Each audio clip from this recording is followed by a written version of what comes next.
So if you read my channel's bio, you'll see that I'm originally not from here in North Georgia. I left home and moved out on my own in early 2023, mainly following the path that God had laid out in front of me. But on a personal level, there are quite a few reasons that I made my way to the Peach State 3.5 years ago. I'm originally from our neighbor to the south, Florida.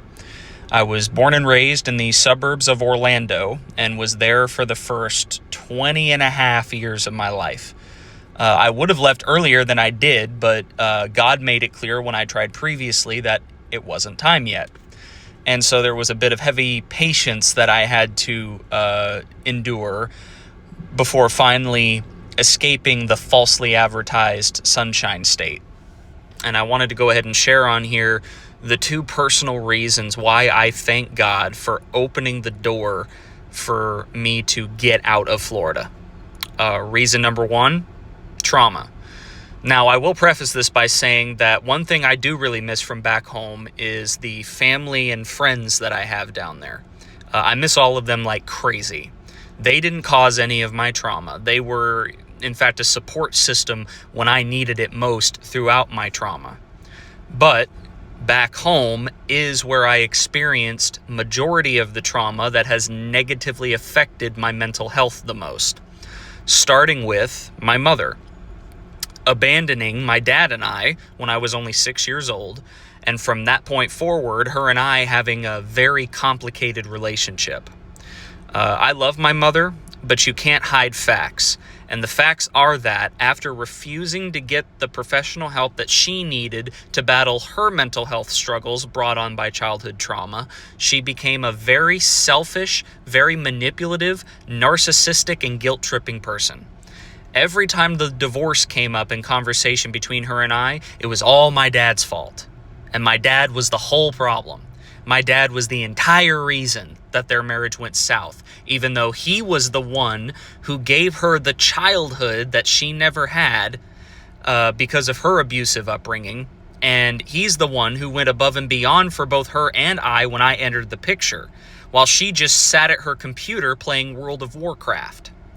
The only times she ever owned up to her wrongdoings in her and my dad's marriage was when it would actually make her look good in front of others, when she would be praised and commended for admitting her wrongs instead of being around people who would then call her out and hold her accountable for them. And every time I or someone else in her life would hold her accountable for something, whether it be something she did in the marriage or whatever the case was, she would immediately act like a victim and try and guilt trip me or the other person in the conversation into thinking they were the problem for calling her out on stuff. And after years and years and years of her doing that to me and me seeing her do it to others, that left a very deep cognitive wound that I'm still trying to heal from. Not to mention that the divorce was only the first time that my mother actually abandoned me. After making several promises to stay within a short driving distance of me so we could continue our relationship, she broke that promise without even telling me or my dad and moved out of state. And obviously, when my dad and several other people called her out on it, she did the classic narcissistic move and tried to make it seem like she was being unjustifiably attacked. Thankfully, even people in her circle didn't fall for it because they knew who she really was on the inside.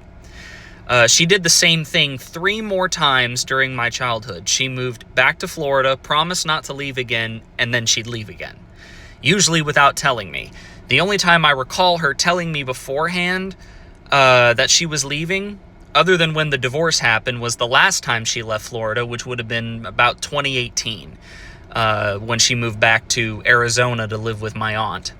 And then the last time she actually abandoned me was back in November of 2024, Thanksgiving Day, actually, when she made the selfish, tragic decision to off herself, which is a permanent abandonment until the day God calls me home and I reunite with her in heaven.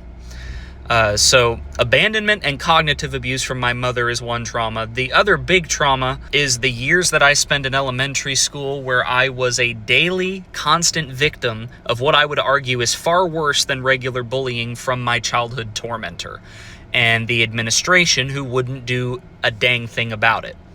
Some examples are, one day on the playground, he had snuck up behind me and pushed me forward to where I fell face first into the dirt. He then forcefully dragged me over to a sewer grate that was out there on the playground, and for several minutes, he banged my head into the grate, my nose going in between the openings in the grate. So not only am I enduring head trauma, but I'm also having to smell the nasty sewage in the drain because my nose was going in and out of the openings. Another incident I vividly remember is one morning where he and I were sent together to the front office to deliver some folders to somebody in administration. We were supposed to just leave them on the front desk and tell the receptionist who they were for, and then walk back. On the way to the office, my childhood tormentor offered to carry the folders that I was carrying. I chose to accept his offer. I handed him the folders, and as soon as I handed them to him, he immediately stuck out his foot and tripped me. And at that point, we were walking by the top of a covered walkway that went down to our PE pavilion down a hill. And when he tripped me, I fell in a way that made me roll a good ways down that ramp before one of the support columns finally caught me. And the icing on the cake for this one is the fact that, unbeknownst to both of us, until we heard some giggles, was the principal was actually walking by when that happened. And rather than call out and discipline my childhood tormentor for what he had just done, he had to stop himself from completely bursting out laughing at me. He had to conceal his laughter, which he wasn't successful at, behind his thick smile that came on after seeing me roll down that ramp. And after that, he turned right back around and kept walking. And then when me and my childhood tormentor finally made it to the office to drop off the folders, the principal had come. He walked out of his office to go to the break room, and he looked over and saw us and just smiled and waved like he didn't just see what had just happened less than 5 minutes prior. Those are just two of hundreds of traumatic experiences I endured at the hands of my childhood tormentor.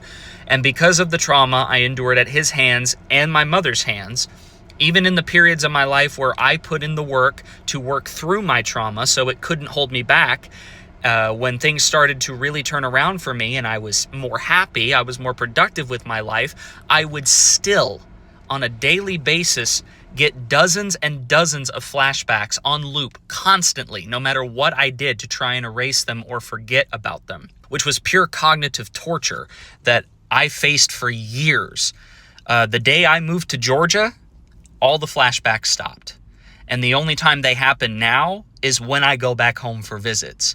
And it's not because of the people I know back home now. It's because of Florida being where all of that crap happened to me. That's reason number one. Reason number two, and I know this is going to tick a lot of people off, was the weather.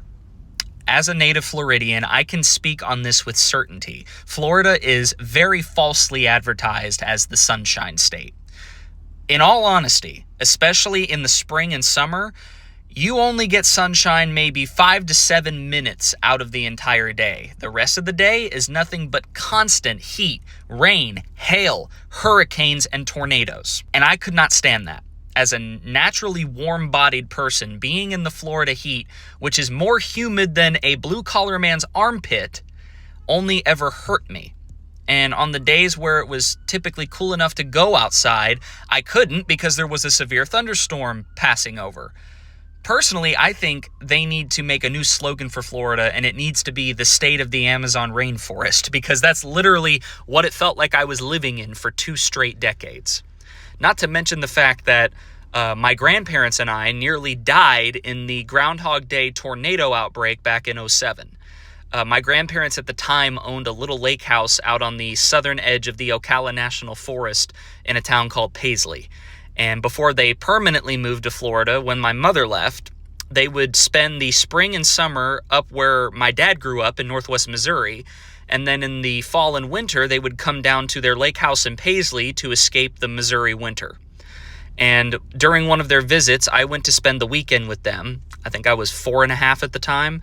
I had been dropped off there on Thursday evening, and around 3 a.m. the next morning, we were woken up to the sound of their weather radio blaring in the kitchen. And before my grandfather could even get to it to turn it off and listen to the warning, my dad called their landline. My grandmother answered, and my dad, who was at the time on the air at the radio station covering the outbreak, started screaming through the phone, "Get out of there. Go to the blockhouse. There's a tornado on the ground heading right for you." And we rushed out of that mobile home, which was the lake house, and made our way to the sturdy brick-built blockhouse that was on the property. And the one thing about that night to this day that I still remember so vividly is when the tornado actually hit the property. We had been in that blockhouse several times before when tornado warnings got issued, but none of them actually touched down, or if they did, they didn't get close enough to be in imminent danger. This one was more than close enough to be an imminent threat. It basically split the gap between my grandparents' property and the neighbor's property. Didn't hit either of the homes, but was still so strong that it made that sturdy blockhouse start shaking and rattling like a rocket.